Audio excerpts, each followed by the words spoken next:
Let's imagine for a moment we had the option to redesign human civilization from the ground up. What if, hypothetically speaking, we discovered an exact replica of the planet Earth, and the only difference between this new planet and our current one is that human evolution had not occurred. It was an open palette. No countries, no cities, no pollution, no Republicans, just a pristine, open environment. So, what would we do? Well, first we need a goal, right? And it's safe to say that goal would be to survive. And not to just survive, but to do so in an optimized, healthy, prosperous way. Most people indeed desire to live, and they would prefer to do so without suffering. Therefore, the basis of this civilization needs to be as supportive and hence sustainable for human life as possible, taking into account the material needs of all the world's people, while trying to remove anything that could hurt us in the long run. That goal of, say, maximum sustainability understood, the next question regards our method. What kind of approach do we take? Well, let's see. Last I checked, politics was the method of social operation on Earth. So what do the doctrines of the Republicans, liberals, conservatives, or socialists have to say about societal design? Not a damn thing. Okay, then what about religion? Surely the great creator had to have left some blueprint somewhere. No, nothing I can find. Okay then, so what's left? It appears something called science. Science is unique in that its methods demand not only that the ideas proposed be tested and replicated, but everything science comes up with is also inherently falsifiable. In other words, unlike religion and politics, science has no ego, and everything it suggests accepts the possibility of being proven wrong eventually. It holds on to nothing and evolves constantly. Well, that sounds natural enough to me. So then, based on the current state of scientific knowledge in the early 21st century, along with our goal of maximum sustainability for the human population, how do we begin the actual process of construction? Well, the first question to ask, what do we need to survive? The answer, of course, are planetary resources. Whether it is the water we drink, the energy we use, the raw materials we utilize to create tools and shelter, the planet hosts an inventory of resources, many of which are demanded for our survival. So, given that reality, it then becomes critical to figure out what we have and where it is. This means we need to conduct a survey. We simply locate and identify every physical resource on the planet we can, along with the amount available at each location, from the deposits of copper, to the most potent locations for wind farms to produce energy, to the natural freshwater springs, to an assessment of the amount of fish in the ocean, to the most prime arable land for food cultivation, etc.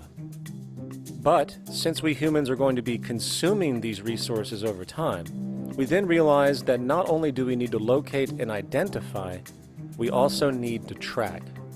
We need to make sure we don't run out of any of this stuff. That would be bad. And this means not only tracking our rates of use, but the rates of earthly regeneration as well, such as how long it takes for, say, a tree to grow or a spring to replenish. This is called dynamic equilibrium. In other words, if we use up trees faster than they can be grown back, we have a serious problem, for it is unsustainable. So then, how do we track this inventory, especially when we recognize that all of this stuff is scattered everywhere? We have large mineral mines in what we call Africa, energy concentrations in the Middle East, huge tidal power possibilities on the Atlantic coast of North America, the largest supply of freshwater in Brazil, etc. Well, once again, good old science has a suggestion. It's called systems theory. Systems theory recognizes that the fabric of the natural world, from human biology to the earthly biosphere to the gravitational pull of the solar system itself, is one huge synergistically connected system, fully interlinked. Just as human cells connect to form our organs, and the organs connect to form our bodies, and since our bodies cannot live without the earthly resources of food, air, and water, we are intrinsically connected to the earth, and so on. So, as nature suggests, we take all of this inventory and tracking data and create a system to manage it. a global resource management system, in fact, to account for every relevant resource on the planet. There is simply no logical alternative if our goal as a species is survival in the long run. We have to keep track as a whole. That understood, we can now consider production. How do we use all this stuff? What will our process of production be, and what do we need to consider to make sure it is as optimized as possible to maximize our sustainability? Well, the first thing that jumps right out at us is the fact that we need to constantly try and preserve. The planet's resources are essentially finite, so it is important that we be strategic. Strategic preservation is key. The second thing we recognize is that some resources are really not as good as others in their performance. In fact, some of this stuff, when put into use, has a terrible effect on the environment, which invariably hinders our own health.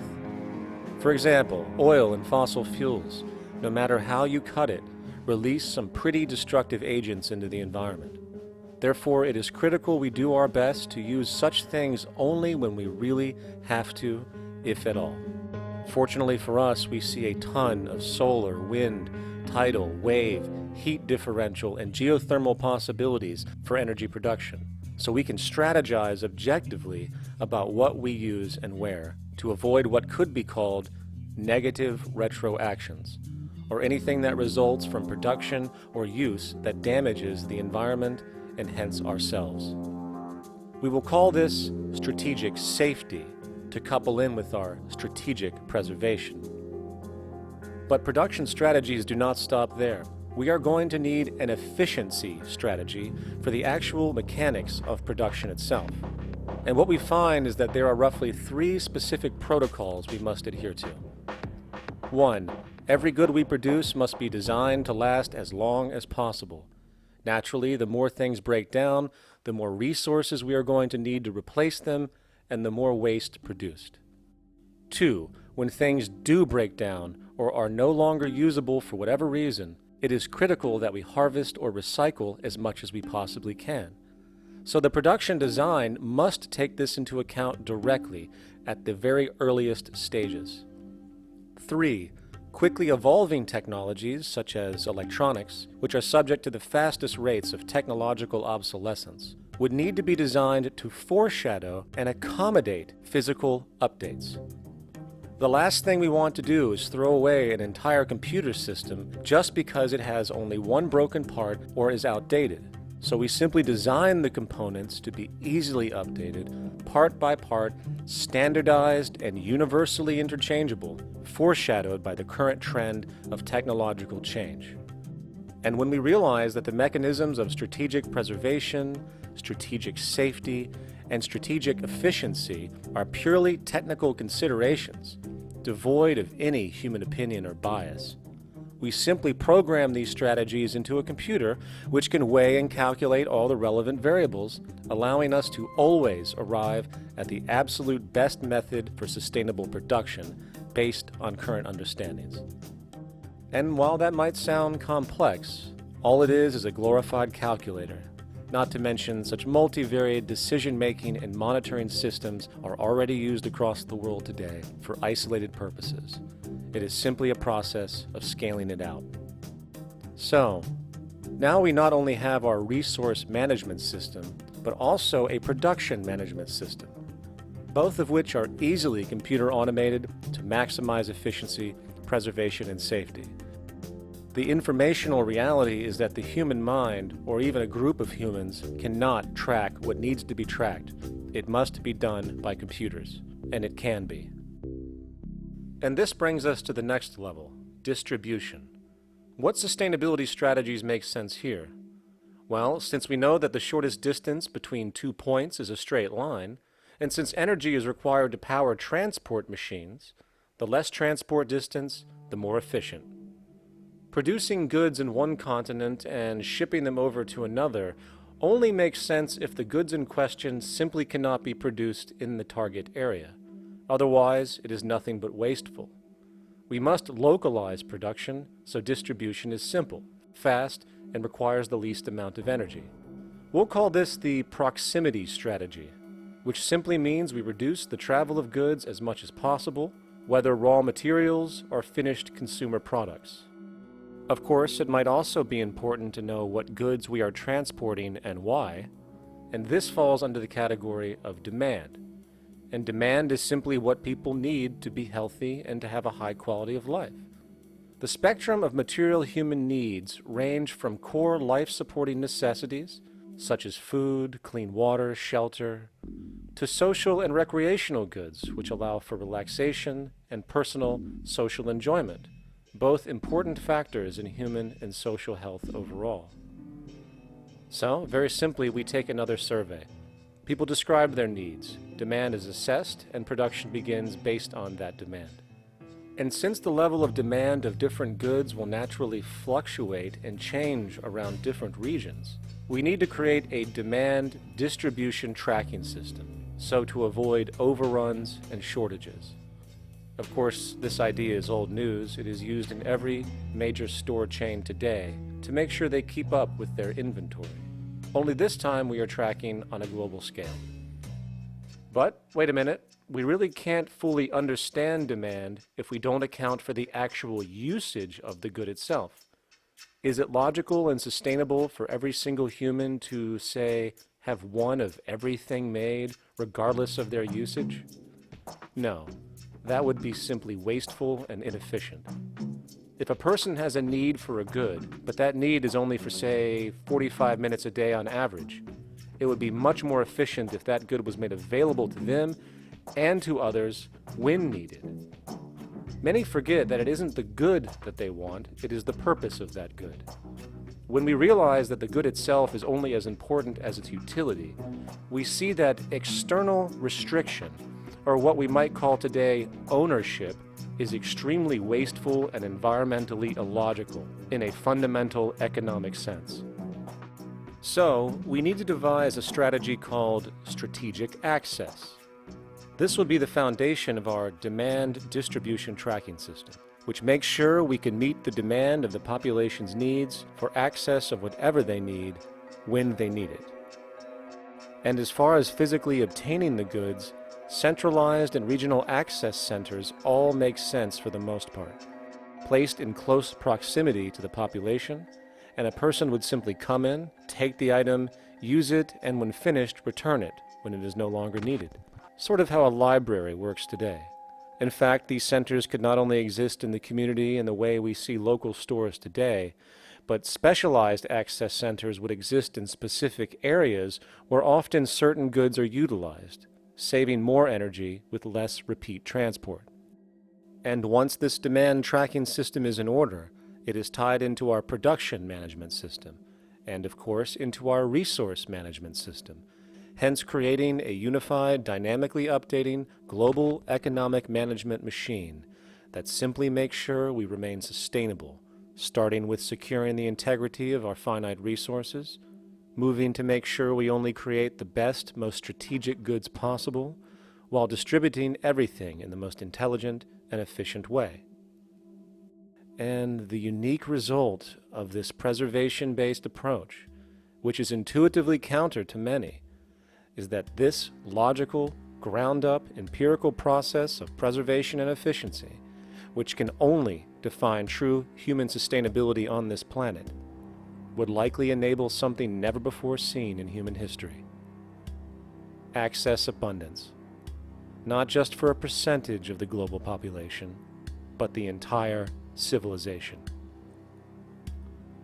This economic model, as was just generalized, this responsible systems approach to total Earth resource management and processes, designed again to do nothing less than take care of humanity as a whole in the most efficient and sustainable way, could be termed a resource-based economy. The idea was defined in the 1970s by structural engineer Jacques Fresco. He understood back then that society was on a collision course with nature and itself, unsustainable on every level, and if things didn't change, we would destroy ourselves one way or another. Are all these things you're saying, Jacques, could they be built with what we know today, or are some of these things, are you guessing based on what we know today? No. All of these things can be built with what we know today. It would take 10 years to change the surface of the earth, to rebuild the world into a second Garden of Eden. The choice lies with you. The stupidity of a nuclear arms race, the development of weapons, trying to solve your problems politically by electing this political party or that political party, that all politics is immersed in corruption. Let me say it again. Communism, socialism, fascism, the Democrats, the liberals, we want to absorb human beings. All organizations that believe in a better life for man, there are no Negro problems or Polish problems or Jewish problems or Greek problems or women's problems. They're human problems. I'm not afraid of anybody. I don't work for anyone. No one can discharge me. I have no boss. I am afraid to live in the society we live in today. Our society cannot be maintained by this type of incompetency. It was great, the free enterprise system, about 35 years ago. That was the last of its usefulness. Now we've got to change our way of thinking or perish. The horror movies of the future will be our society, the way it didn't work. And politics would be part of a horror movie. Lots of people today use the term cold science because they're analytical, and they don't even know what analytical means. Science means closer approximations of the way the world really works. So it's telling the truth is what it is. A scientist doesn't try to get along with people. They tell them what their findings are. They have to question all things. And if some scientist comes up with an experiment that shows certain materials have certain strength, other scientists have to be able to duplicate that experiment and come up with the same results. Even if a scientist feels that an airplane wing, due to mathematics or calculations, can hold up a given amount of weight, they still pile sandbags on it to see when it breaks. And they say, you know, my calculations are right, or they're not correct. I love that system because it's free of bias and free of thinking that math can solve all the problems. You have to put your math to test also.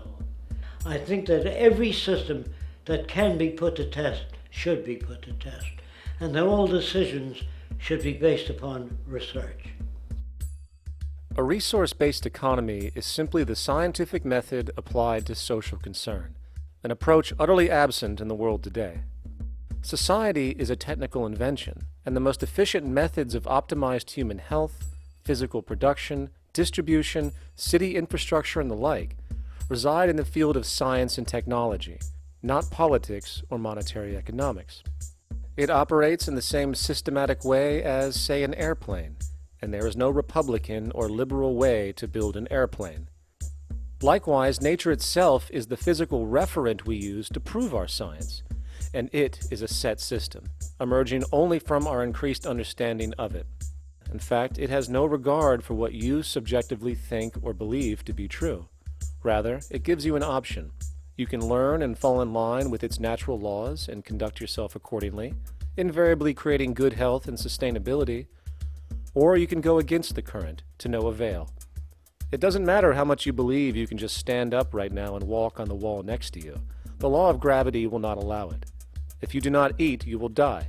If you are not touched as an infant, you will die.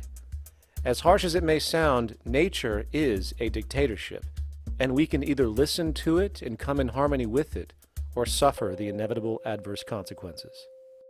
So, a resource-based economy is nothing more than a set of proven, life-supporting understandings where all decisions are based upon optimized human and environmental sustainability. It takes into account the empirical life ground, which every human being shares as a need, regardless, again, of their political or religious philosophy. There is no cultural relativism to this approach. It isn't a matter of opinion. Human needs are human needs, and having access to the necessities of life, such as clean air, nutritious food, and clean water, along with a positively reinforcing, stable, nurturing, and non-violent environment, is demanded for our mental and physical health, our evolutionary fitness, and hence the species' survival itself. A resource-based economy would be based upon available resources. You can't just bring a lot of people to an island or build a city of 50,000 people without having access to the necessities of life. So when I use the term a comprehensive systems approach, I'm talking about doing an inventory of the area first and determining what that area can supply, not just architectural approach, not just design approach, but design must be based on all of the requirements to enhance human life. And that's what I mean by an integrated way of thinking. Food, clothing, shelter, warmth, love, all those things are necessary. If you deprive people of any of them, you have a lesser human being, less capable of functioning. As previously outlined, a resource-based economy's ground-up, global, systems approach to extraction, production, and distribution is based upon a set of true economic mechanisms, or strategies, which guarantee efficiency and sustainability in every area of the economy. So, continuing this train of thought regarding logical design, what is next in our equation? Where does all this materialize? Cities. The advent of the city is a defining feature of modern civilization. Its role is to enable efficient access to the necessities of life, along with increased social support and community interaction. So how would we go about designing an ideal city? What shape should we make it? Square? Trapezoid? Well, given we're going to be moving around the thing, we might as well make it as equidistant as possible for ease, hence the circle. What should the city contain? Well, naturally we need a residential area, a goods production area, a power generation area, an agricultural area. But we also need nurturing as human beings, hence culture, nature, recreation, and education. So let's include a nice open park, an entertainment events area for cultural purposes and socializing, and educational and research facilities. And since we're working with a circle, it seems rational to place these functions in belts based on the amount of land required for each goal, along with ease of access. Very good. Now, let's get down to specifics. First, we need to consider the core infrastructure, or intestines, of the city organism. These would be the water, good, waste, and energy transport channels. Just as we have water and sewage systems under our cities today, we would extend this channeling concept to integrate waste recycling and delivery itself.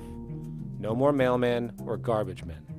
It is built right in. We could even use automated pneumatic tubes and similar technologies. Same goes for transport. It needs to be integrated and strategically designed to reduce or even remove the need for wasteful, independent automobiles. Electric trams, conveyors, transveyors, and maglevs, which can take you virtually anywhere in the city, even up and down, along with connecting you to other cities as well. And of course, in the event an automobile is required, it is automated by satellite for safety and integrity. In fact, this automation technology is in working order right now. Automobile accidents kill about 1.2 million people every single year, injuring about 50 million. This is absurd and doesn't have to occur.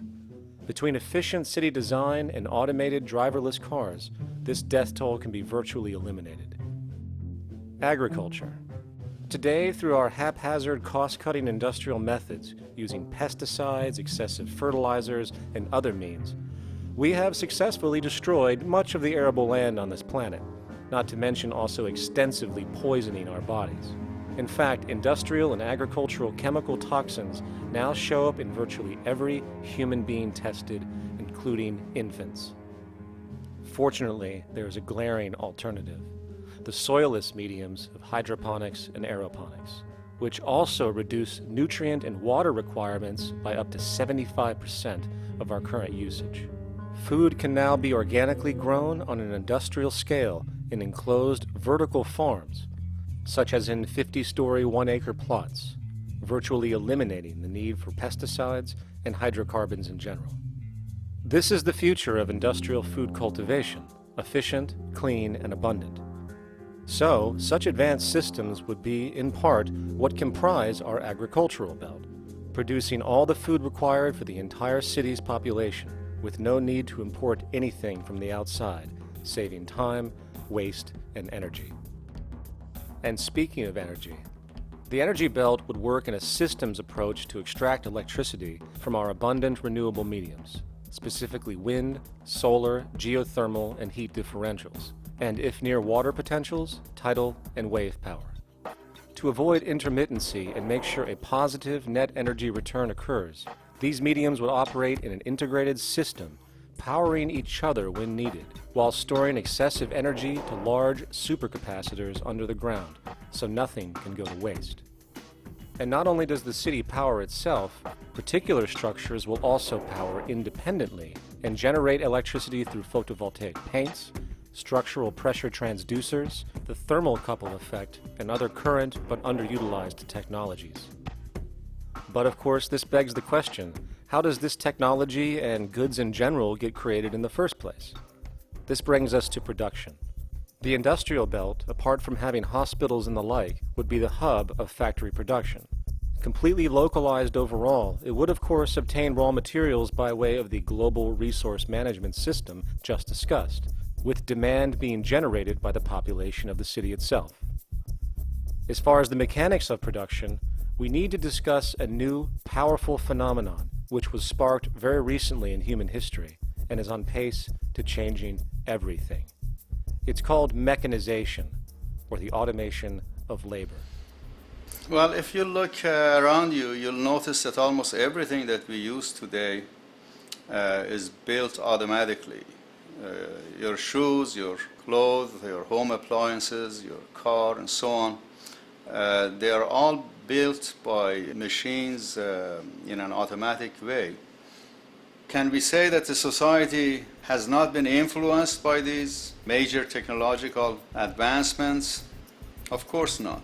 These systems really dictate new structures and new needs, and they make a lot of other things obsolete. So we've been going up in the development and use of technology in an exponential way. So definitely automation is going to continue. You cannot stop technologies that just make sense. Labor automation through technology is at the bottom of every major social transformation in human history. From the agricultural revolution and the invention of the plow, to the industrial revolution and the invention of the powered machine, to the information age we live in now through essentially the invention of advanced electronics and computers. And with regard to advanced production methods today, mechanization is now evolving on its own, moving away from the traditional method of assembling component parts into a configuration into an advanced method of creating entire products in one single process. Like most engineers, I'm fascinated by biology because it's so full of examples of extraordinary pieces of engineering. And absolutely, what biology is the study of things that copy themselves. Of course, that's as good a definition of life as we've got. Again, as an engineer, I've always been intrigued by the idea of machines that would copy themselves. RepRap is a three-dimensional printer. That's to say, it's a printer that you plug into a computer, and instead of making two-dimensional sheets of paper with patterns on, it makes real, physical, three-dimensional objects. Now, there's nothing new about that. 3D printers have been around for about 30 years. Big thing about RepRap is that it prints most of its own parts. And so if you've got one, you can make another one and give it to a friend, as well as being able to print lots of useful things. From the simple printing of basic household goods in your home, to the printing of an entire automobile body in one swoop, advanced automated 3D printing now has the potential to transform virtually every field of production, including home construction. Contour crafting is actually a fabrication technology, the so-called 3D printing, when you directly build a 3D object from a computer model.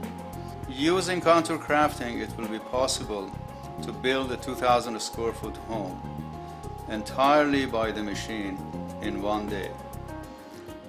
The reason that people are interested in automating construction is that it really brings a lot of benefits. For example, construction is pretty labor intensive, and although it provides job for a sector of the society, it also has issues and complications. For example, construction is the most dangerous job that there is. It is worse than mining and agriculture. It has got the highest level of fatality almost in every country. Another issue is the waste. An average home in the United States has 3 to 7 tons of waste. So this is huge if we look at the impact of construction and knowing that about 40% of all materials in the world are used in construction. So big waste of energy and resources and big damage to the environment as well. Making homes using hammers and nails and wood with the state of our technology today is really absurd and will go the way of our labor class in regards to manufacturing in the United States. Recently, there was a study by economist David Autor of MIT that states that our middle class is obsolete and being replaced by automation. Quite simply, mechanization is more productive, efficient, and sustainable than human labor in virtually every sector of the economy today. Machines do not need vacations, breaks, insurance, pensions, and they can work 24 hours a day every day. The output potential and accuracy compared to human labor is unmatched. The bottom line, repetitive human labor is becoming obsolete and impractical across the world, and the unemployment you see around you today is fundamentally the result of this evolution of efficiency in technology. For years, market economists have dismissed this growing pattern, which could be called technological unemployment, because of the fact that new sectors always seem to emerge to reabsorb the displaced workers. Today, the service sector is the only real hub left and currently employs over 80% of the American workforce, with most industrialized countries maintaining a similar proportion. However, this sector is now being challenged increasingly by automated kiosks, automated restaurants, and even automated stores. Economists today are finally acknowledging what they have been denying for years. Not only is technological unemployment exacerbating the current labor crisis we see across the world due to the global economic downturn, but the more the recession deepens, the faster the industries are mechanizing. The catch, which is not realized, is that the faster they mechanize to save money, the more they displace people, the more they reduce public purchasing power. This means that while the corporation can produce everything more cheaply, fewer and fewer people will actually have money to buy anything, regardless of how cheap they become.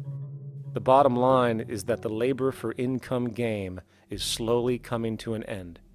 In fact, if you take a moment to reflect on the jobs which are in existence today, which automation could take over right now if applied, 75% of the global workforce could be replaced by mechanization tomorrow.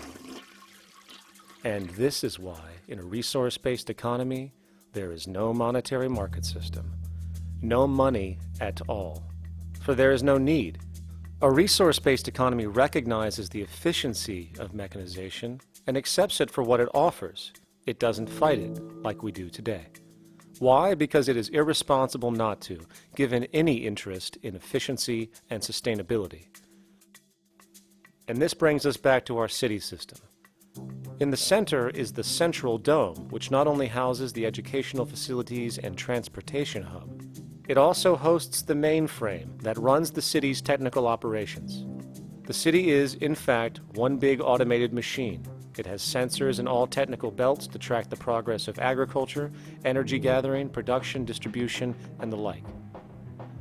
Now, would people be needed to oversee these operations in the event of a malfunction or the like? Most probably yes, but that number would decrease over time as improvements continue. However, as of today, maybe 3% of the city population would be needed for this job when you break it down. And I can assure you that in an economic system which is actually designed to take care of you and secure your well-being, without you having to submit to a private dictatorship on a daily basis, usually to a job that is either technically unnecessary or socially pointless, while often struggling with debt that doesn't exist just to make ends meet.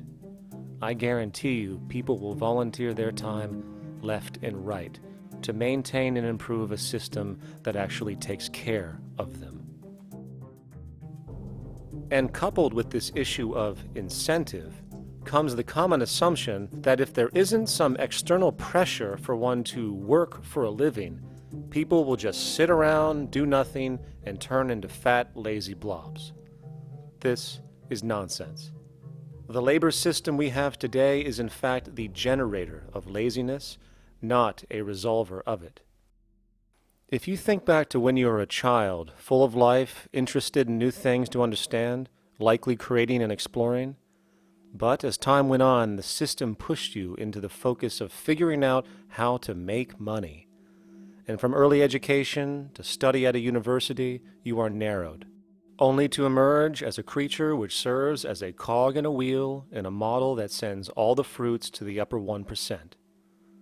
Scientific studies have now shown that people are, in fact, not motivated by monetary reward when it comes to ingenuity and creation. The creation itself is the reward.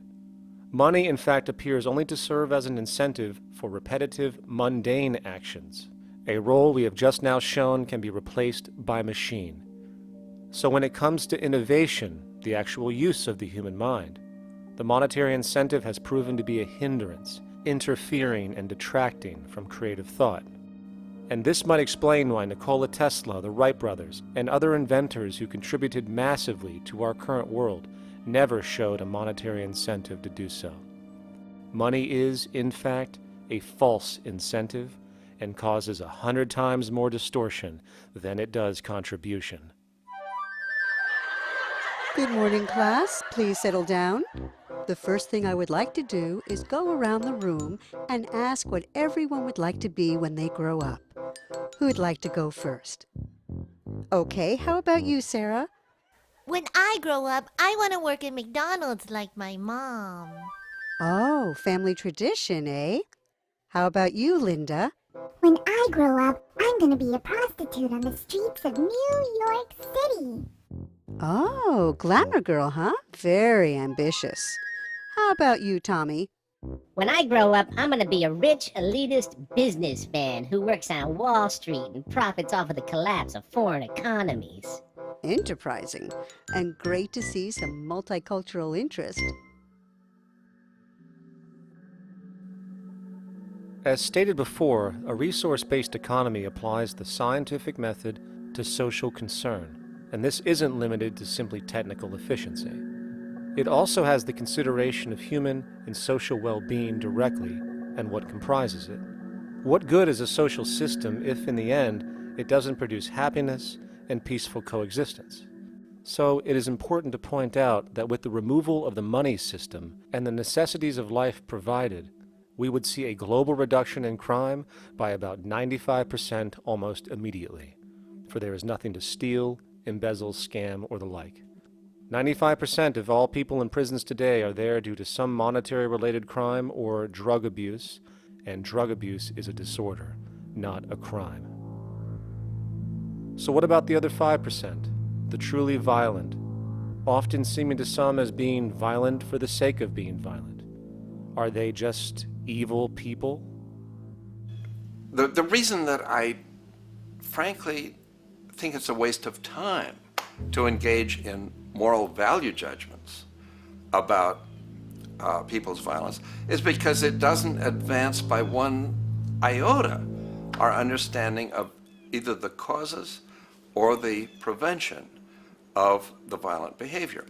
People sometimes ask if I believe in forgiving criminals.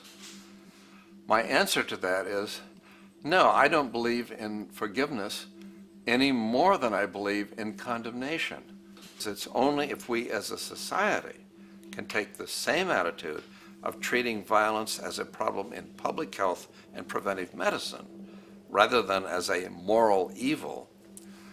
It's only when we make that change in our own attitudes and assumptions and values that we will actually succeed in reducing the level of violence rather than stimulating it, which is what we do now. The more justice you seek, the more hurt you become, because there's no such thing as justice. There is whatever there is out there. That's it. In other words, if people are conditioned to be racist and bigots, if they're brought up in an environment that advocates that, why do you blame the person for it? They're a victim of a subculture. Therefore, they have to be helped. The point is, we have to redesign the environment that produces aberrant behavior. That's the problem, not putting a person in jail. That's why judges, lawyers, freedom of choice, such concepts are dangerous, because it gives you misinformation that the person is bad or that person is a serial killer. Serial killers are made, just like soldiers become serial killers with a machine gun. They become killing machines, but nobody looks at them as murderers or assassins, because that's natural. So we blame people. We say, well, this guy was a Nazi, he tortured Jews. No, he was brought up to torture Jews. Once you accept the fact that people have individual choices and they're free to make those choices, free to make choices means without being influenced. And I can't understand that at all. All of us are influenced in all our choices by the culture we live in, by our parents, and by the values that dominate. So we're influenced. So there can't be free choices. What's the greatest country in the world? The true answer, I haven't been all over the world, and I don't know enough about different cultures to answer that question. I don't know anybody that speaks that way.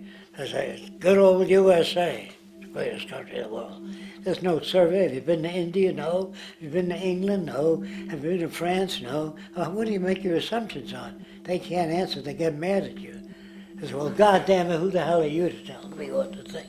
You know, don't forget, you're dealing with aberrated people. They're not responsible for their answers.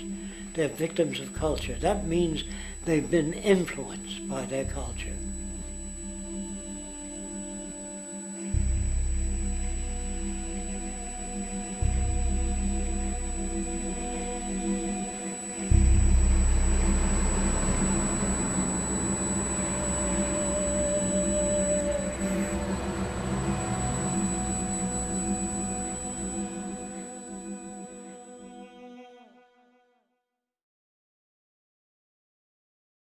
When we consider a resource-based economy, there are often a number of arguments that tend to come up with regard to the efficiency. Hey! Now hold on just a minute. Yes? I know what this is. This is called Marxism, buddy. Stalin killed 800 billion people because of ideas like this. My father died in the gulag. Hold on. Communist, Fascist. You don't like America, you should just leave. All right, everybody just calm down. Death to the New World Order. Death to the New World Order. And as the irrationality of the audience grew, shocked and confused, suddenly the narrator suffered a fatal heart attack. And the seemingly communist propaganda film was no more.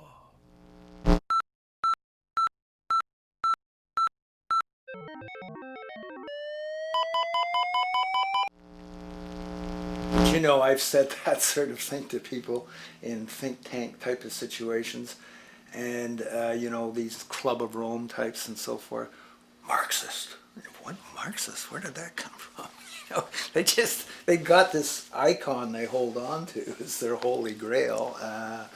And it's such an easy one, you know. People ask if I'm a socialist or a communist or a capitalist, and I say I'm none of the above. And why do you think that those are the only options?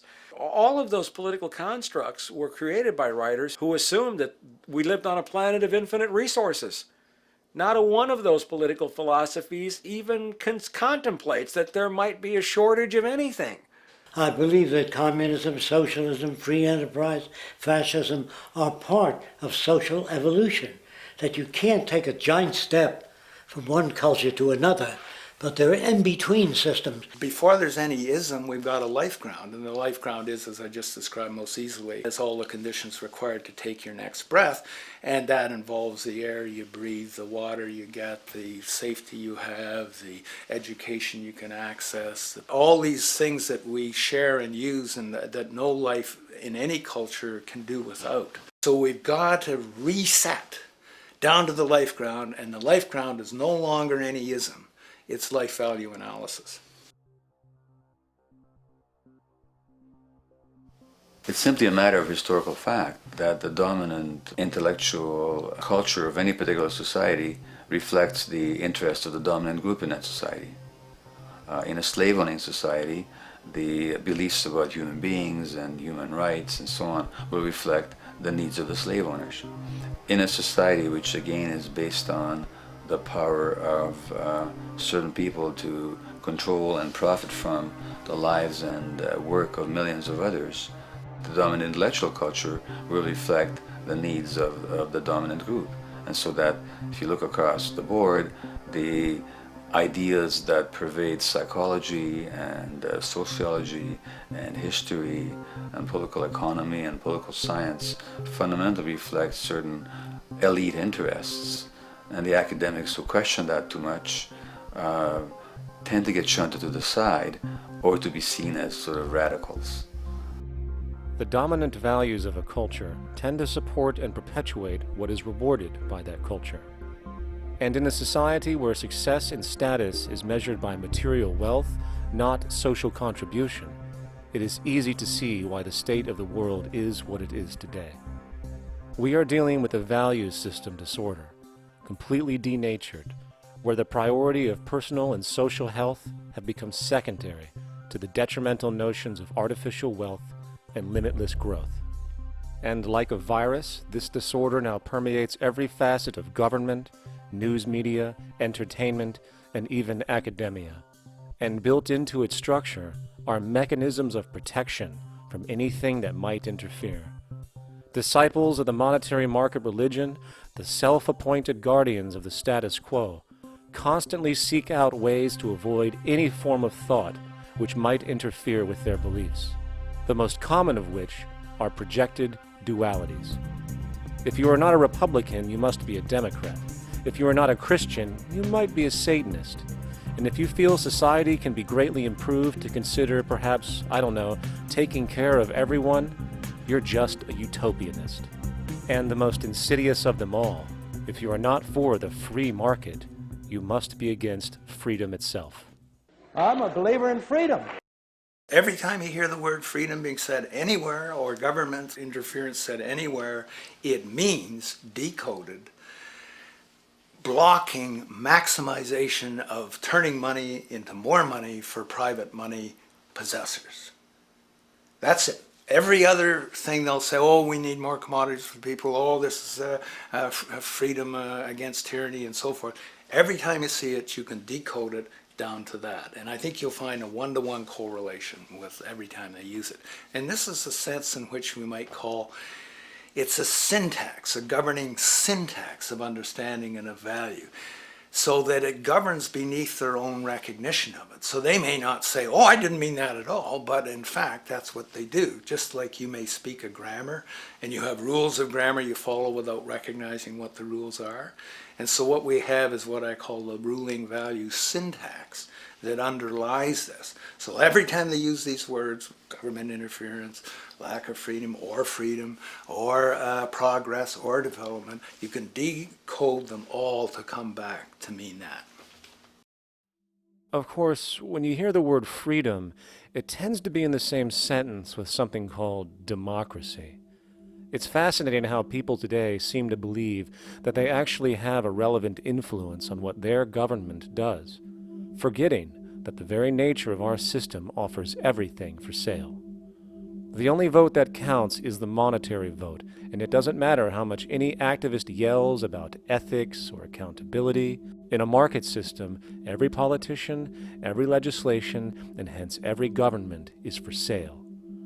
And even with the $20 trillion bank bailout starting in 2007, an amount of money which could have changed, say, the global energy infrastructure to fully renewable methods, instead going to a series of institutions that literally do nothing to help society, institutions that could be removed tomorrow with no recourse. The blind conditioning that politics and politicians exist for the public well-being still continues. The fact is, politics is a business, no different than any other in a market system, and they care about their self-interest before anything else. I don't really, honestly, deep down believe in political action. I think the system contracts and expands as it wants to. It accommodates these changes. I think the civil rights movement was an accommodation on the part of those who own the country. I think they see where their self-interest lies. They see a certain amount of freedom seems good, an illusion of liberty. Give these people a voting day every year so that they'll have the illusion of meaningless choice. Meaningless choice that we go like slaves and say, "Joe, I voted." The limits of debate in this country are established before the debate even begins, and everyone else is marginalized. They're made to seem either to be communists or some sort of disloyal person. A kook, there's a word. And now it's conspiracy. Say, they've made that something that should not be even entertained for a minute, that powerful people might get together and have a plan. Doesn't happen. You're a kook. You're a conspiracy buff. And of all the mechanisms of defense of this system, there are two that repeatedly come up. The first is this idea that the system has been the cause of the material progress we have seen on this planet. Well, no. There are basically two root causes which have created the increased so-called wealth and population growth we see today. One, the exponential advancement of production technology, hence scientific ingenuity. And two, the initial discovery of abundant hydrocarbon energy, which is currently the foundation of the entire socioeconomic system. The free market, capitalist, monetary market system, whatever you want to call it, has done nothing but ride the wave of these advents with a distorted incentive system and a haphazard, grossly unequal method of utilizing and distributing those fruits. The second defense is a belligerent social bias generated from years of propaganda, which sees any other social system as a route to so-called tyranny, with various name droppings of Stalin, Mao, Hitler, and the death tolls they generated. Well, as despotic as these men might have been, along with the societal approaches they perpetuated, when it comes to the game of death, when it comes to the systematic daily mass murder of human beings, nothing in history compares to what we have today. Famines throughout at least the last century of our history have not been caused by a lack of food. They've been caused by relative poverty. The economic resources were so inequitably distributed that the poor simply didn't have enough money with which to buy the food that would have been available if they could have afforded to pay for it. That would be an example of structural violence. Another example, in Africa and some other areas, but I'll particularly focus on Africa, tens of millions of people are dying of AIDS. Why are they dying? It's not because we don't know how to treat AIDS. We have, millions of people in the wealthy countries are getting along remarkably well because they have the medicines that will treat it. The people in Africa who are dying of AIDS are not dying because of the HIV virus. They're dying because they don't have the money with which to pay for the drugs that would keep them alive. Gandhi saw this. He said the deadliest form of violence is poverty. And that's absolutely right. Poverty kills far more people than all the wars in history, more people than all the murderers in history, more than all the suicides in history.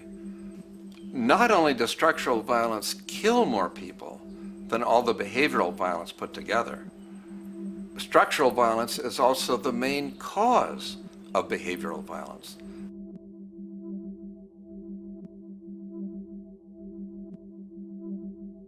Oil is the foundation of, and it is present throughout the edifice of human civilization. There are 10 calories of hydrocarbon energy, oil and natural gas, in every calorie of food you and I eat in the industrialized world.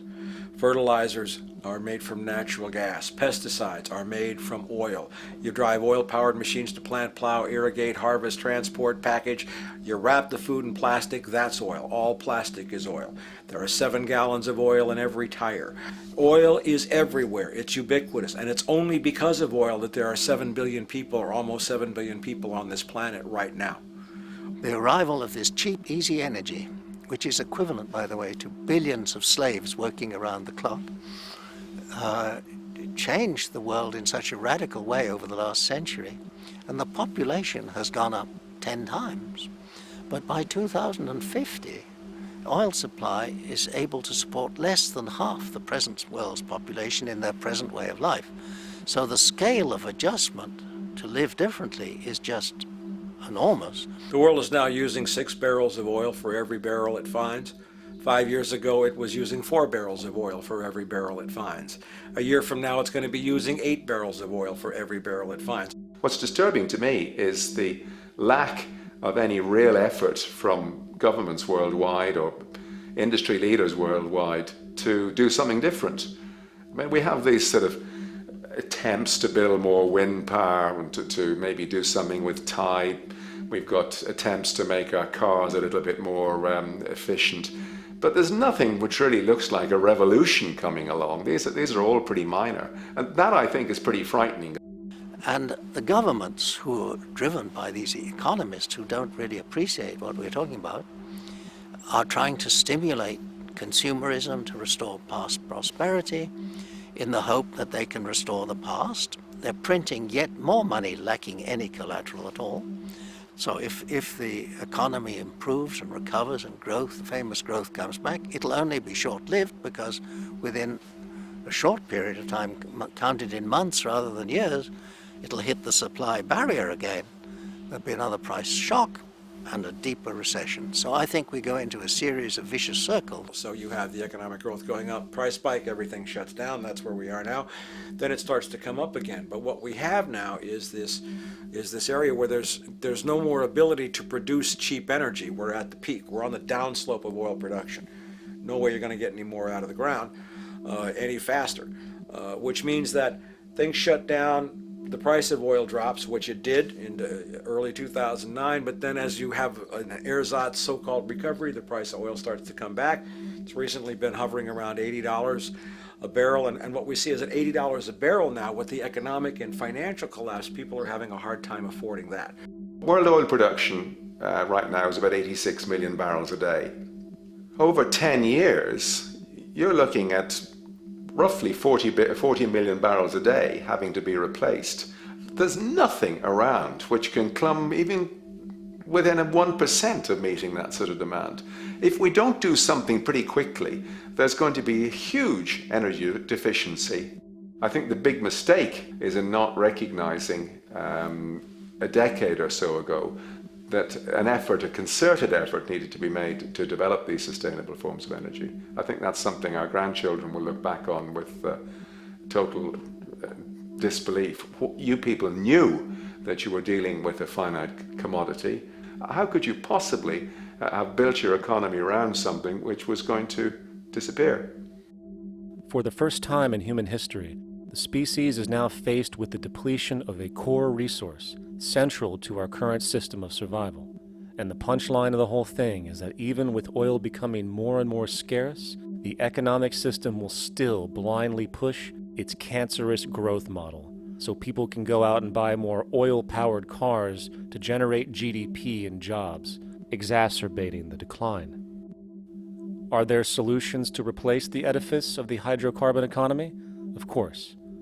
But the path needed to accomplish these changes will not manifest through the market system protocols required, since new solutions can only be implemented through the profit mechanism.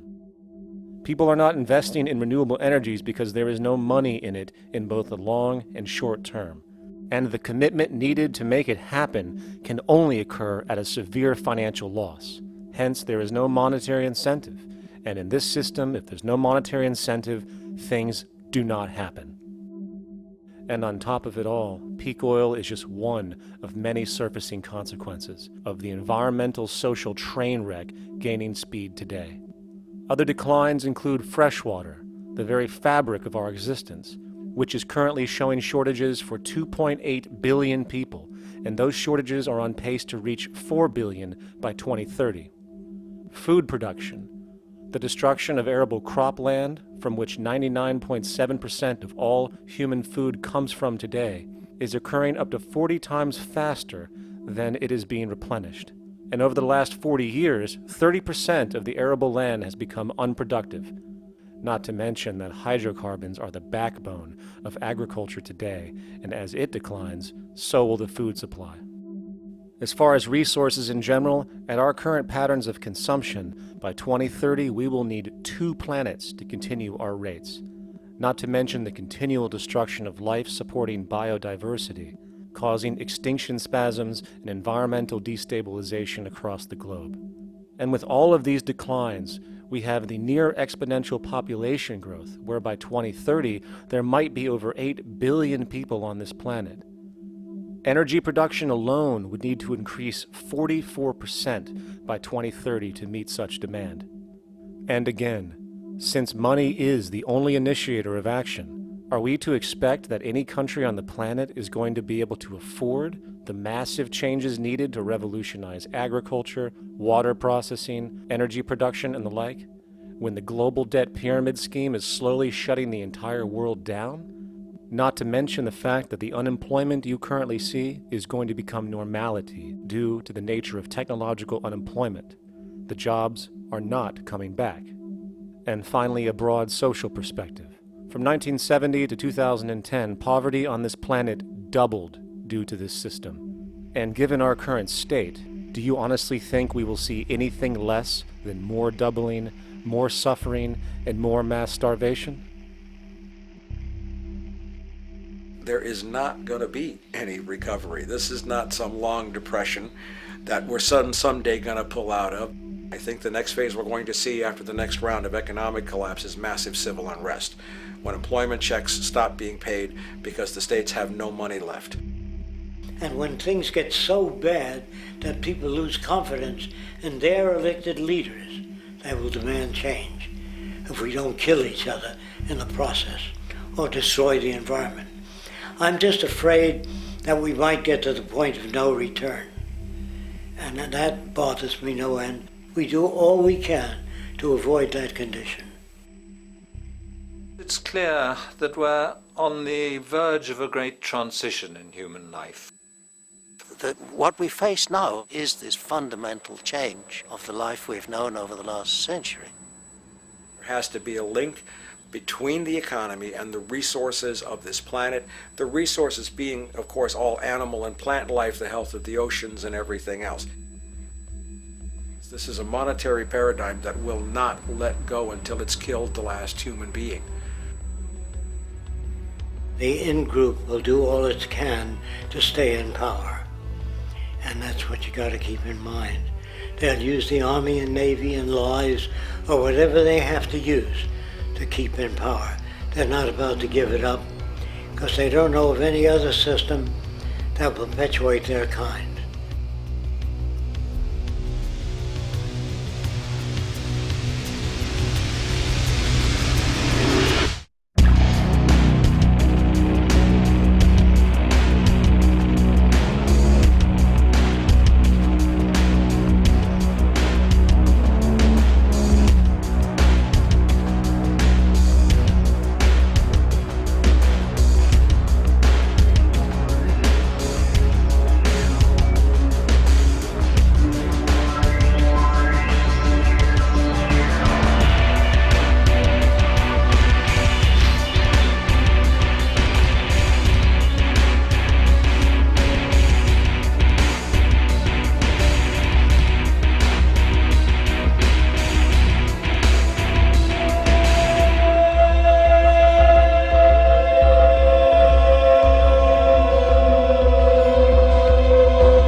a straight and stronger course to the corner of your life. Just remember that the goal is for us all to capture all we want.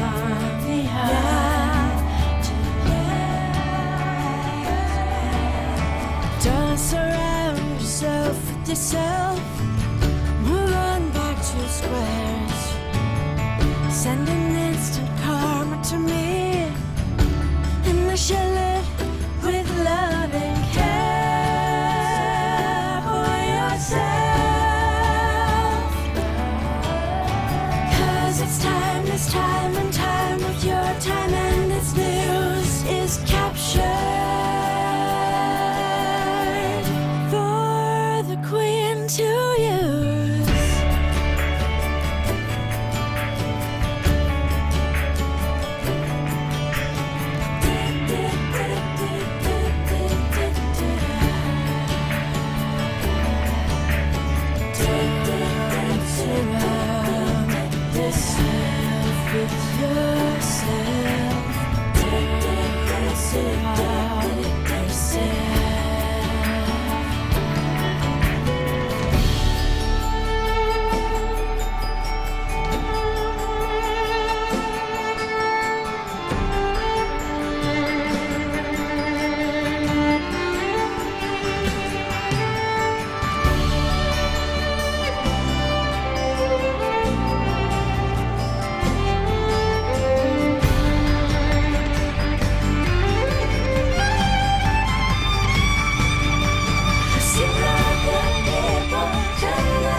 Satisfied, I'm on my way.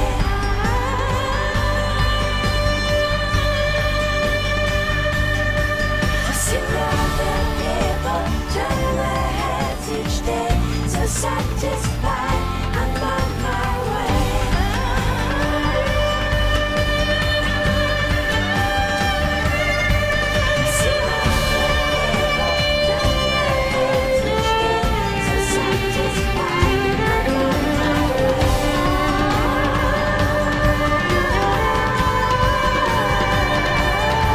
To see other people turn their heads each day.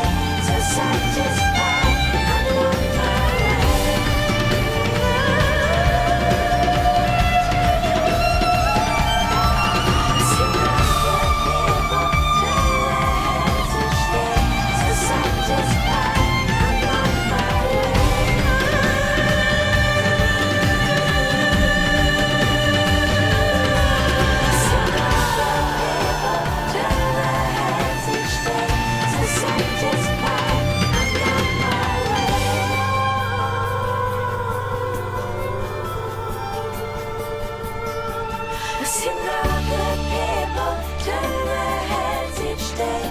Satisfied, I'm on my way.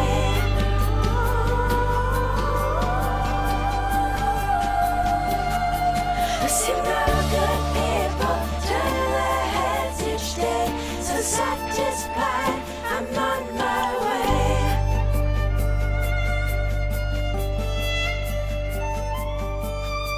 I see no good people turn their heads each day. So satisfied, I'm on my way.